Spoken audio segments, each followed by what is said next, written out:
রমজান মাসে বেগুনি আর আলুর চপ হবে না তা কি হয় বলুন তো? সেজন্যই তো ঘরে স্বাস্থ্যসম্মত উপায়ে বেসন তৈরি করে নিলাম। আর এই রেসিপিটি আপনাদের সাথে শেয়ার করব। আশা করছি পুরো রেসিপিটির সাথে থাকবেন, আপনাদের কাছে ভালো লাগবে। এই বেসন তৈরি করে প্রায় 1 মাসের মতো সংরক্ষণ করে রেখে খাওয়া যাবে।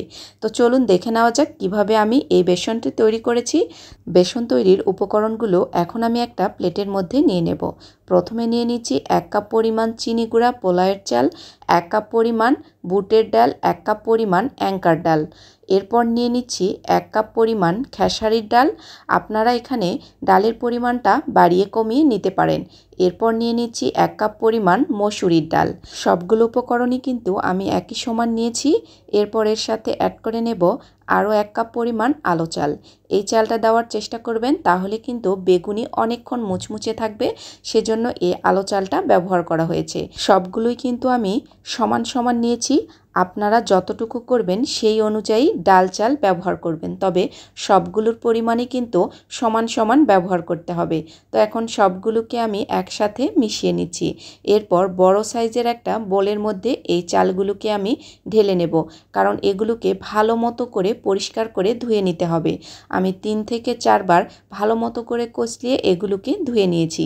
এখন একটা স্ট্রেনারে একটা পাতলা কাপড় বিছিয়ে দিয়েছি, তার উপরে এই চালগুলোকে রেখে দিয়েছি যাতে পানিগুলো একদম ঝরে যায় আর চালগুলো একদম ঝরঝরে হয়ে যায়। একটা কাপড় বিছিয়ে চালগুলোকে আমি শুকাতে দিয়েছিলাম, আর এই চালগুলো একদিনেই একদম ঝরঝরে হয়ে গেছে। কিন্তু এগুলোকে আমি 2 দিনের মতো ভালো মতো করে একদম শুকিয়ে নেব। তো এই চালগুলো একদম কিন্তু হয়ে গেছে, 2 দিনের মতো আমি রোদ দিয়েছিলাম। তো ডাল চাল একদম শুকে ঝরঝরে হয়ে গেছে। এখন এগুলোকে ব্লেন্ডার জারে ব্লেন্ড করে নেব। এখানে আপনাদেরকে একটা কথা বলে রাখি, এই ডাল চালগুলো ব্লেন্ড করার জন্য একটা ভালো মানের ব্লেন্ডার এখানে ব্যবহার করতে হবে। ভালো মানের ব্লেন্ডার না হলে ব্লেন্ডারটা নষ্ট হয়ে যাওয়ার চান্স থাকে। এক্ষেত্রে আপনারা বাইরে থেকেও কিন্তু এগুলোকে ভাঙিয়ে আনতে পারেন। আর এক্ষেত্রে একটু চাল ডালের পরিমাণটা বাড়িয়ে নেবেন, কারণ এত অল্প পরিমাণ বাইরে থেকে ভেঙে দেবে না। তো অল্প পরিমাণে না করে একটু বেশি পরিমাণে করে এগুলোকে বাইরে থেকে ভাঙিয়ে আনতে পারেন। তো আমি প্রথমবারে ব্লেন্ড করে নিয়েছি, দেখুন একদম মিহি হয়ে গেছে। এখন এগুলোকে একটা চালনি দিয়ে চেলে নেব, তাহলে উপরে যে ছোট ছোট দানাগুলো থাকে সেগুলো কিন্তু একদমই থাকবে না। দেখুন একদম মিহি হয়ে গেছে। বাজার থেকে যে বেসন আমরা কিনে আনি সেগুলো অনেক সময় স্বাস্থ্যসম্মত নাও হতে পারে। আপনারা চাইলে খুব সহজেই কিন্তু স্বাস্থ্যসম্মত উপায়ে বেসন ঘরেই তৈরি করে নিতে পারেন।